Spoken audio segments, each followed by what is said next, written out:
Today on Clear Your Clutter Inside and Out, we're talking about that thing on my mom's brain.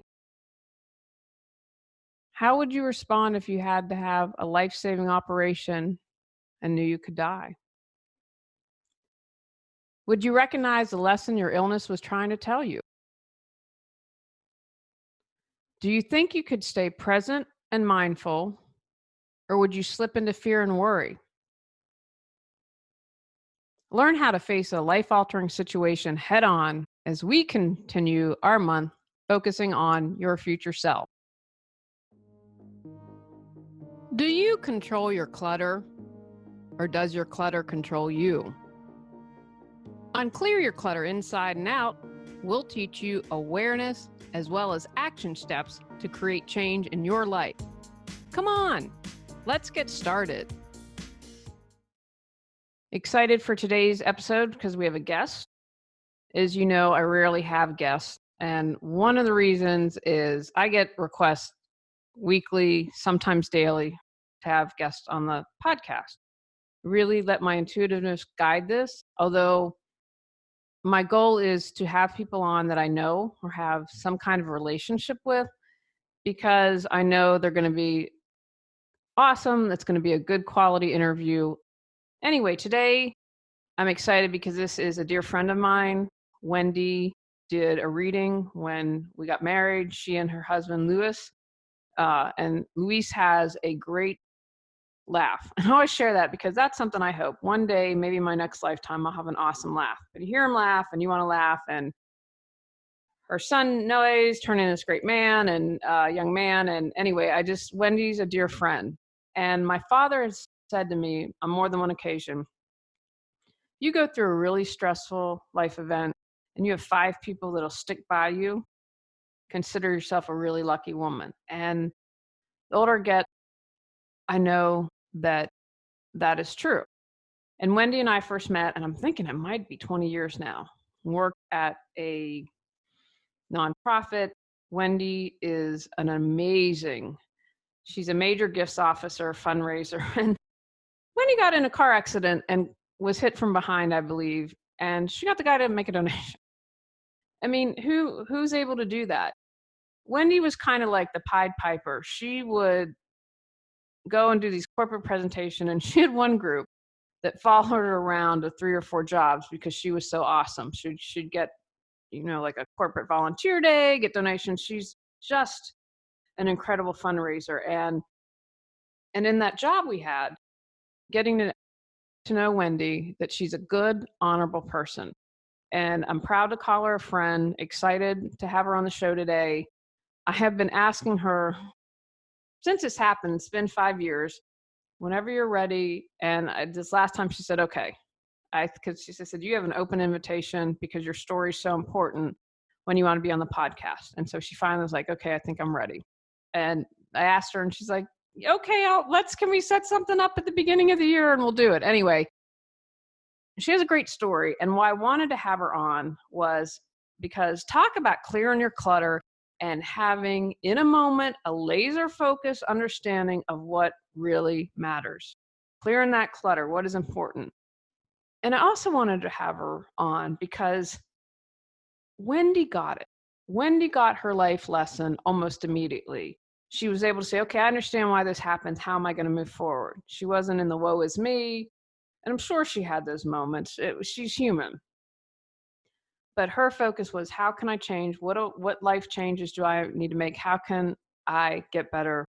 And how, in typical Wendy fundraiser fashion, how am I going to make a difference in the world? And how am I going to support? And how am I going to raise funds for other people? So she's got a great story. Sit back and listen.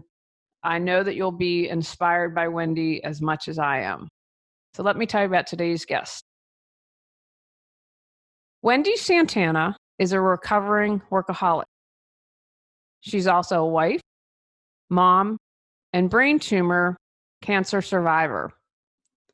Wendy had a successful career as a major gifts officer where she implemented programs for 4 different agencies. Wendy, along with her son Noah, wrote the children's book, That Thing on My Mom's Brain, where 100% of the proceeds are donated to the Musala Foundation for brain tumor research and information. Wendy says that she's had more than 1,000 second chances to live and more than 1,000 second chances to get her life right. Welcome, Wendy. Hi, Julie. Thank you for having me. I'm so excited. I finally coerced you into coming on today. We are going to have a great interview. I'm very excited for people to hear from you. So, in your own words, tell me about your story. What happened? I'm assuming you want me to start with the brain tumor story and how it was discovered. Yes, we don't have time for all the other great stories that you and I could tell, but we'll keep it focused on the brain tumor for this episode. In October of 2014, just 2 weeks before Noe turned 9, I was lying in his bed reading with him, and all of a sudden I couldn't move. I was frozen in a fetal position, and I remember trying to will myself to move, thinking, move, you can do this. But I was absolutely frozen. And and then I thought I was dying. I thought I was having a stroke. I didn't know what was going on. I remember thinking, please God, not here, not now, not like this, not in my son's bed. And I actually was thinking I didn't want him to go through the rest of his life if I died in his bed, feeling like it was his fault. Mm. So what I didn't know at the time was that I was having a grand mal seizure. Fortunately, fortunately, my son Noe called out to Lewis, my husband, which you know, and Lewis thought that Noe was. Lewis took a little while to come in there because he thought Noe just didn't want to go to sleep. But when he finally came in, I was completely out of it, not conscious, and he ended up calling the paramedics. And the next thing I knew, they were taking me out of the house and I was going in and out of consciousness. When I got to the emergency room, and I couldn't speak. So when I arrived at the emergency room, I was able to push out the word stroke, and that it took all my strength and focus to get that word out. And that triggered several MRIs, which I was going in and out of consciousness that whole time. And eventually they saw that there was, they called it a spot on my MRI scans. So they realized something was going on there, and Mm. they could identify that it was a brain tumor, and they thought it was malignant. And a few days later, a biopsy was performed, and it was confirmed that I did have a malignant brain tumor. At that point, actually, I I think I was in it was a combination of denial and Mhm. and a little bit of euphoria because I didn't die in my son's bed. Right, right. So I was overwhelmed with gratitude, not realizing what was going on, sort of. So from there, they wanted to operate the next day, but my Lewis wanted to get second and third opinions, and I just wanted to get it over with because I had so much anxiety. Thank God he did get second and third opinions because we ended up at UCLA and they ended up doing several more MRIs, which they called functional MRIs. And because the location of the tumor by that time, it was slow growing, but it was the size of a golf ball and it was in my left frontal lobe. So it was affecting my speech and my right side mobility. So they ended up doing brain mapping, and they had all the technology there to really pinpoint where it was, because it was literally split between two regions in my left frontal lobe. And so my neurosurgeon, who is one of the best in the country, if not the best, according to me and other sources, she said it was the size of a golf ball, but shaped like a football because it was split between those two regions. Well, she and her team were able to get the whole thing out. And I feel that I'm so thankful to my husband because he had the strength to persevere and seek out additional opinions. And I felt, and I still believe it gave me the best possible prognosis and chance and aftermath. I was able to have the best recovery, which I did come back to Long Beach and went through the transitional rehab services at Long Beach Memorial and had speech and occupational therapy and lots of different therapies. But because I had to learn how to drive again and everything, so and speak and all of that. So I was fortunate that I was able to get that kind of aftercare, and I think that probably answers your question. It does, but I have a quick question if memory is serving, and I'm not even going to try to pronounce anything because, quite frankly, I think you're a miracle. Because, I mean, truly, one, I know you as a human being and you never give yourself enough credit, in my humble view, but didn't I read, because I think if I remember, your dear friend that had come over to help was posting updates about you on Yes, Facebook. So that's how I knew what was going on with you. But if I she remember came from correctly, Hawaii. That was right. my college friend Jennifer. I really didn't want any visitors or anybody here. She insisted, and I'm glad she did, and she was a big help. Yeah. And that's a good reminder. One, I learned the hard way doing an alternative medicine. I didn't have anyone advocating for me, and they scared the crap out of me so badly. I signed up for all these things, and years later, an acupuncture said to me, like, oh no, we would never do that. That's in California, actually, they said it would be illegal. You just don't say you're going to have 500 treatments or whatever it is. But didn't I remember correctly that again, I'm not going to try to pronounce it. Whatever your particular tumor or cancer it was, wasn't the doctor that you ended up with, wasn't that her specialty? Or wasn't there some kind of what I consider like a nice little gift from the universe, like whatever her specialty was is what you had? And I might be remembering incorrectly, so tell me if I am. She has a great bedside manner, Dr. Linda Liao at UCLA. When we met her, she goes, oligodendrogliomas, those are my favorite, which obviously put us at ease as much as possible, being that someone was going to crack my head open and take that thing out. But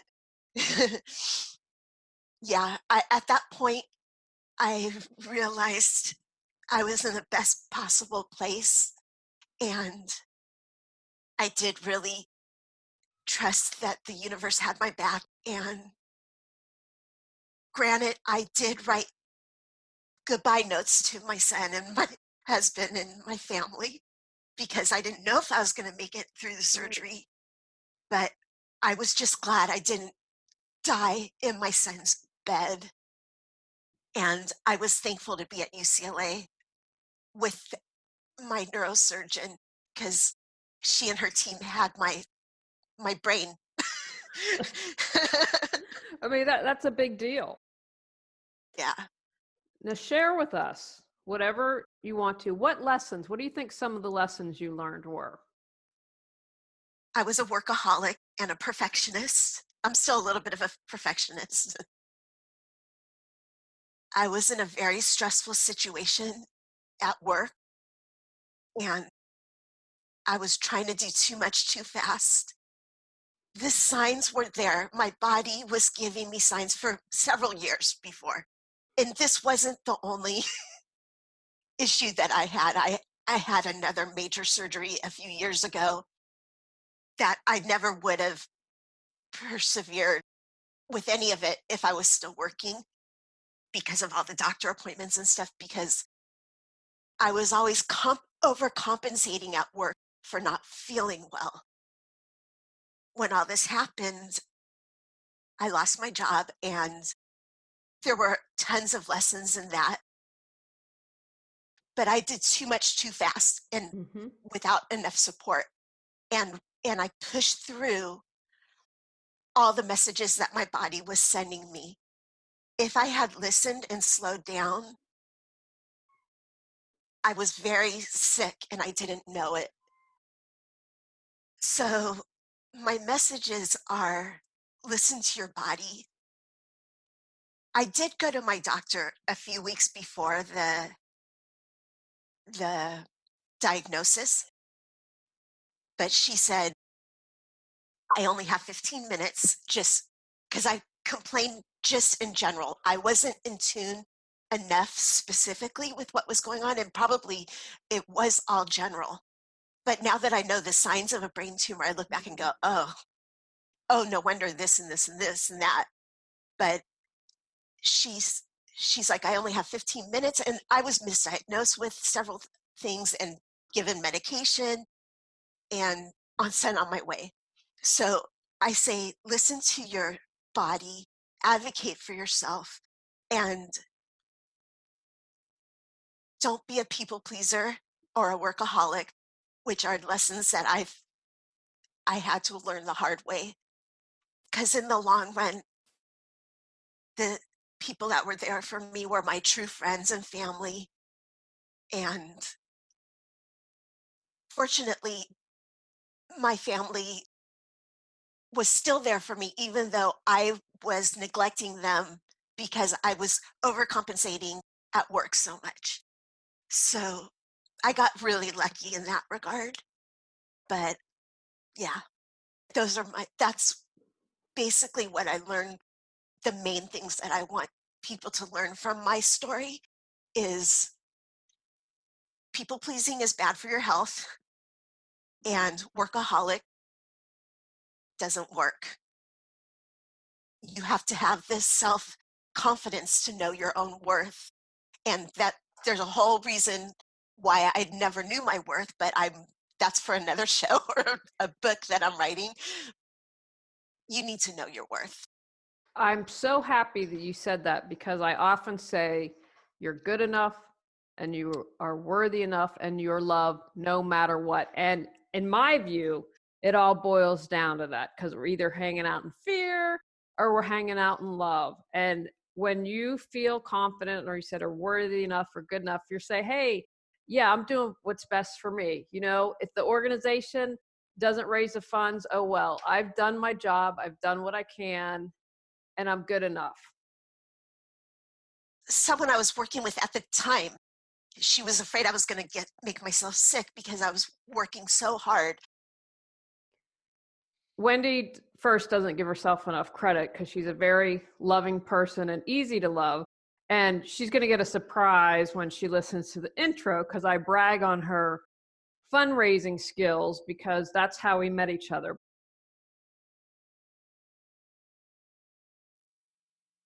You have all the answers you need within. Got Clutter, 365 journal prompts books, supports you in figuring out how to clear your clutter. Get control of your clutter so your clutter doesn't control you. Reclaim time, money, sanity, and resources. Choose from physical, mental, emotional, spiritual, holidays, or compilation volumes 1, 2, and 3. Free MP3 meditation with purchase. Learn more at reawakenyourbrilliance.com or purchase on Amazon. But I've been impressed with your entire journey, but because I know you and was following the updates, I was amazed at how you got those messages, you got those lessons quickly, and not everyone does. So why do you think you were so open to healing and change? I was going to make a joke because the thing that was blocking me, my brain tumor, was removed, but Jokes but are allowed. I had no choice. I think the universe was trying to tell me for several years. And when I look back, there were several messages, and I kept pushing through all the time, not listening to my body, not listening to my husband, just pushing through. And I think I didn't have a choice. And even when I was in recovery and I couldn't speak, I wanted to work with the speech therapist on job interview questions. It took a little bit of time for me to accept to accept my new normal. And I had a lot of support through the cancer support community and my doctors. And I just, there came, really, I was depressed in the very beginning because Mhm. I didn't have, I didn't know who I was. I had suddenly, all I knew was I was, I knew myself as a worker, and that became my identity. So suddenly I didn't have an identity, and I had to mourn that loss. I met a woman from there was a yoga class that I went to a few times through the cancer support community. And the woman that I met is a neighbor. And I think the reason that I went to those sessions was just to meet her. Because after I met her, Mhm. I take yoga still, but at a different place. But she's a neighbor named Shoshana. Her name is Shoshana Siegel. And she was doing a meditation. And I only went to like one or two sessions, but I stayed and talked with her afterwards and told her I was feeling depressed.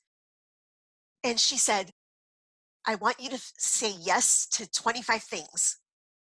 And I was like, I'm a people pleaser. Why do I need to say yes? I was instantly not, I was instantly resistant. She goes, just trust me, say yes. And that really was the turning point for me because what she meant was she was teaching me mindfulness. And she gave me an example: when you're walking, say yes to the birds, yes, be in the moment, say Mhm. yes to the breeze. What are you, and I ask myself that every time, often, several times a day. What are you doing right now? You're driving. What do you smell? What does it taste like? What does it feel like? Anyhow, I started saying yes, and then it was like, yes, I'm able to go to the bathroom on my own because these are things that I could not do for several months after my surgery. And once you can't do that, and actually, I had diabetes induced by my steroid for several months after the surgery. So going to the bathroom was a big deal. So yes, I can use the toilet on my own. Yes, I can take a shower on my own. I can stand in the shower. Yes, I can drive again. Yes, I can. Yes, I'm here. And yes, Mhm. my son and my husband are here. Yes, you're here. Yes, there, I found it was very hard at first, but then, and I was literally counting on my fingers. One, that's one yes, two yeses, three yeses. But before I knew it, I integrated saying yes, and it completely turned things around in my mind, especially where the regret was regarding work. Mhm. And I would think, I forgive this person, I forgive myself. I forgive. I still struggle with it a little, but I was able to. And when you're being mindful, it's in my opinion, it's hard to multitask. You can't be in the moment and be thinking in the past or in the Mhm. future. You can't. So it's not just me. No, it's not just you. I'm very thankful that I learned these things and didn't and had time to practice them before it's too late. Yeah. I started my blog because I've always been someone who wants to share whatever I learn as soon as I learn it. And I put all of this in my blog. In what I just spoke about is a page called gratitude. That's fantastic. Now, first, here, I'll just share something that I do. You went through a really, I can't even imagine it. But I always tell myself when things really suck that I'm like, well, at least I cleared that karma. So I try to look at the bright side, like that's done. What do you think? This whole podcast is about clutter, and clutter is the metaphor, the term that I use. And any clutter is the insignificant stuff.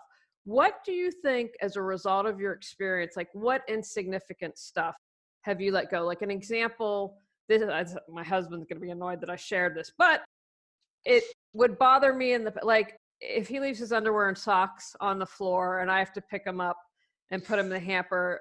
In the scheme of things, that to me is insignificant. Like I'm not going to burn my anger energy on something dumb or something really petty even. So what do you think, what clutter did you clear? That's a great question. And I've cleared a lot of clutter and I've used your book. I've cleared a lot of clutter, both emotionally and physically.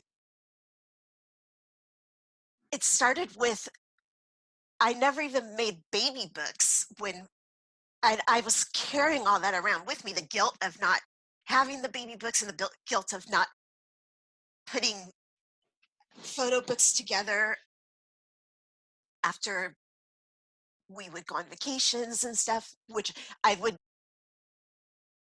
my husband had to basically drag me on.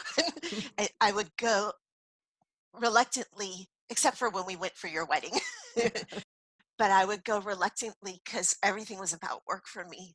And it's hard to explain that, but when you get your self esteem from outside and you don't have it from the inside,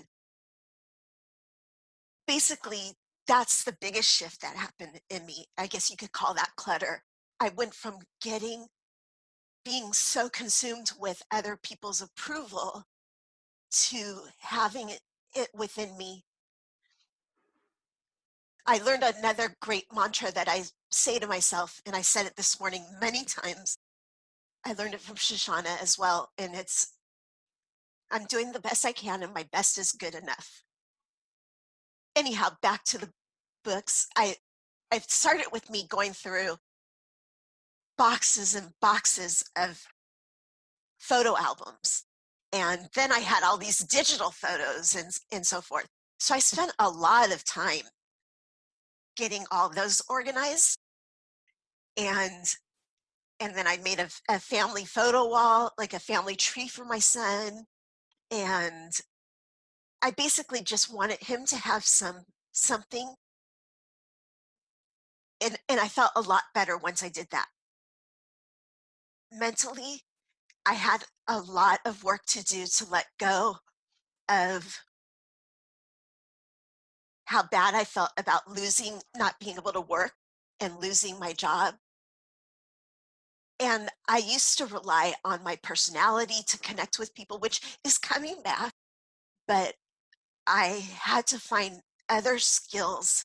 And only because I had to, well, I didn't have to. I could have just not done anything, but that wouldn't have been me. My essence Right. is to always accomplish something. I used to avoid writing like the plague and relied on my personality really and to get me through. And so once the clutter was cleared, I began writing, and I've taken a writing class. I even took a grant writing certificate I'm because very proud of you. and now I am consulting as a volunteer with just a few select nonprofits that mean a lot to me. I'm doing everything more from behind the scenes, which is how development's supposed to be anyhow, but now I'm truly behind the scenes. I'm going to just share. So Wendy and I met, and I can't remember if I talked about the intro. So, and I still laugh about this today. So Wendy and I were at this job, and there were, I think, 6 or 7 of us, and we called ourselves the EPA, the Environmental Protection Agency, because it was crazy town.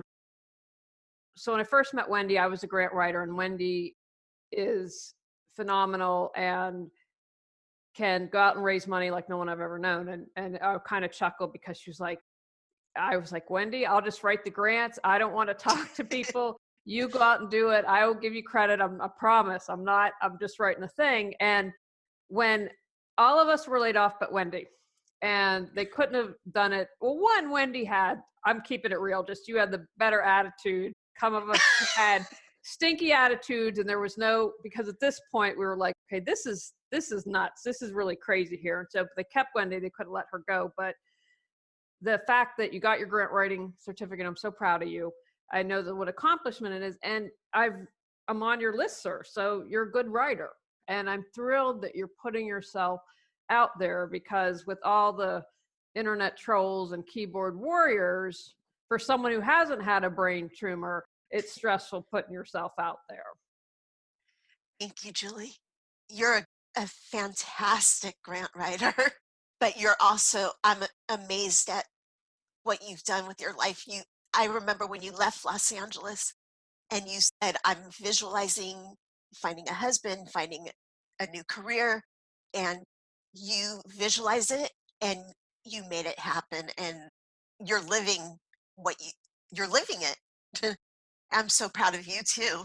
Well, thank you. Now, the other thing I want to ask for is, how has this experience continued to help you focus on what matters most? Because I mean, you've gone through significant, and I get that having your ego attached to your job or your vocation or one huge aspect out of your life. So how do you think this whole experience helps you to continue? Because you said at the beginning it was a process, like you were still like, I want to work with a speech therapist on interview questions, right? So you right there. But what do you think keeps you kind of on the path of taking care of yourself and knowing, okay, this is really what's important? Again, I don't have a choice. If I had a choice at this point, though, I would make the right one. When my husband, I'm very fortunate in that he's very supportive of me in terms of getting my health back. And he says my number one job is to take care of myself. And so I have to be careful with my energy because I need to have energy in the evenings for when my son and my husband are at home.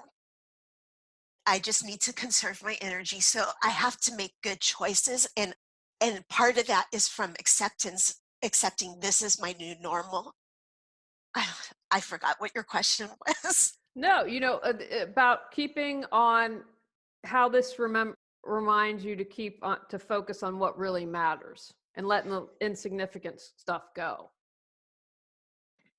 When I see them fighting, for instance, I'm so in touch with how fleeting life is. I wish that they could both have the insight that I do now, even though they saw me going through it. They, I think they forgot, Mm-hmm. but I never forget. It's always with me. So I feel like don't fight over the little stuff. Like, just don't fight over the little stuff. It's a waste of energy, of everybody's energy, and Mm-hmm. we have to learn to appreciate each other more. That's fantastic. Now, is there anything else you want to share or that I have not forgotten to ask that you'd like to let everyone know? And it's okay if you don't. After that, I'll remind you. I definitely want to tell you for you to tell us about your book and your website. But if you're like, hey, you didn't ask this, or I want to share that, now's your time. I think I just want to clarify that this whole experience pushed me to figure out to develop new strengths. Mm. Strengths that things that I never saw were strengths before, but it got me in touch with my essence. Mm. Everything that I was accomplishing before was had nothing to do with me. It was all about work. Mhm. Now I'm accomplishing things that are real.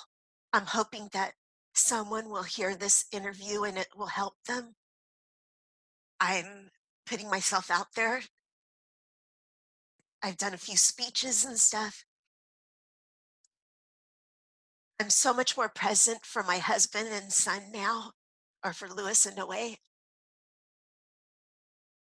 Actually cooking, which Lewis loves. And that took a long time. And it was good practice for my brain too. I never, when all this happened, I couldn't have imagined that in 5 years I'd be doing this. I was very nervous about, I hate talking on the phone.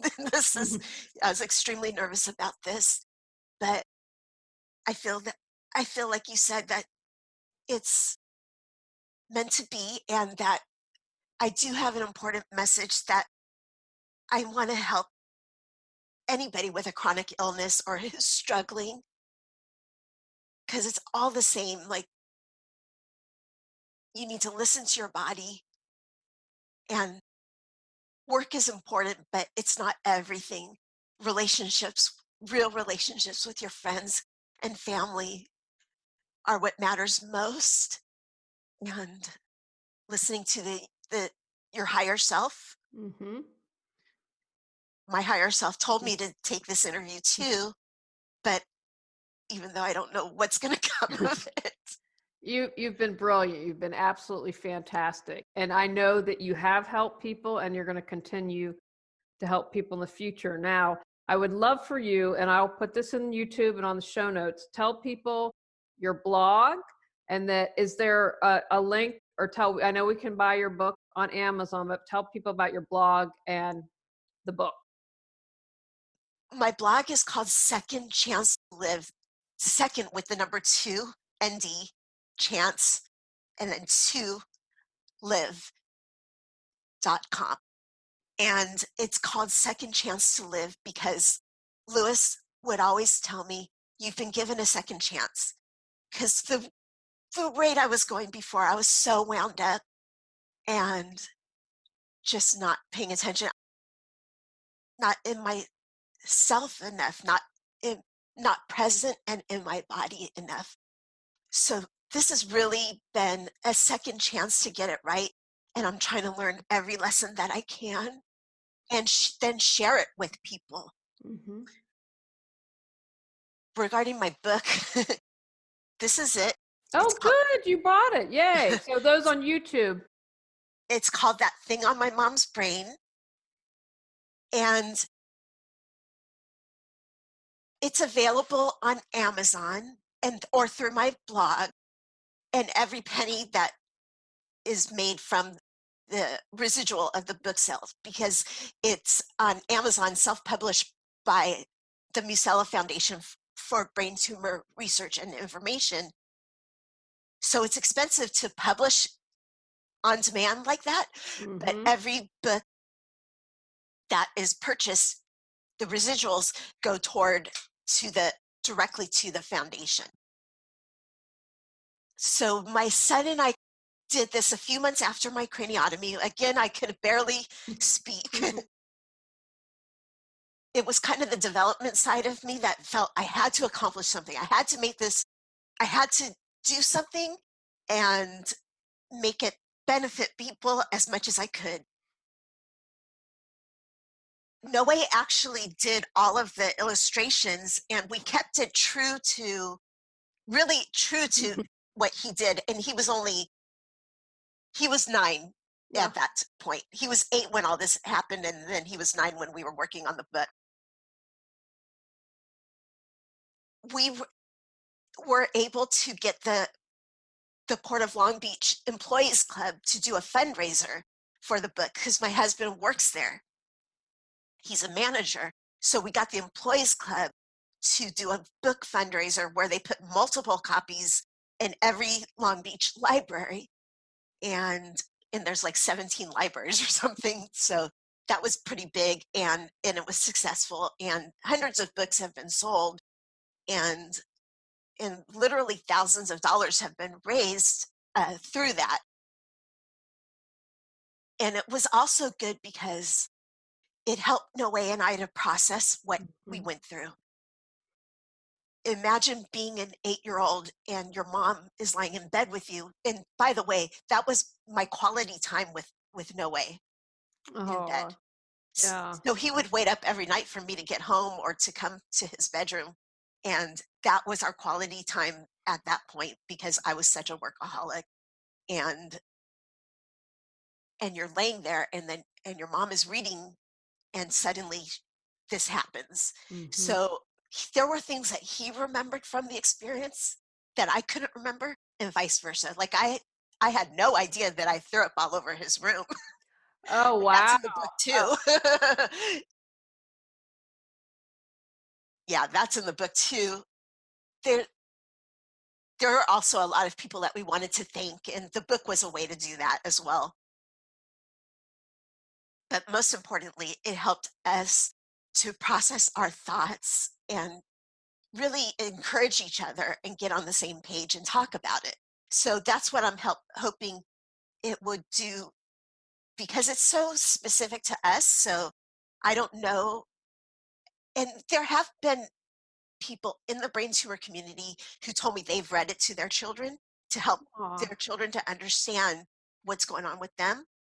But I would further encourage people to do an exercise like this with their kids so they can talk about what's going on with them. That's fantastic. Well, I want to thank you for coming on. I know I had to prod you a little bit, but you have been fantastic today, better than I know you're going to give yourself credit for. And I applaud your courage because I know that it wasn't easy. And I know that it's just one other obstacle you've just climbed over.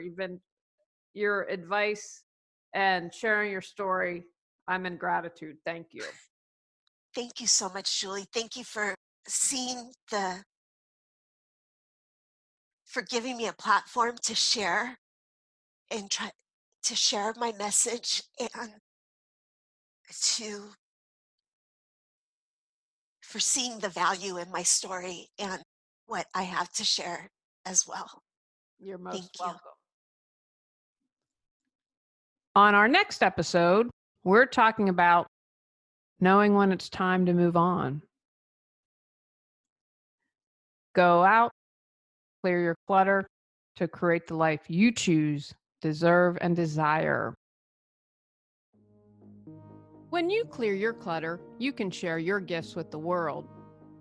Sign up for our free newsletter at reawakenyourbrilliance.com. If you've enjoyed Clear Your Clutter Inside and Out, please rate, review, and share us.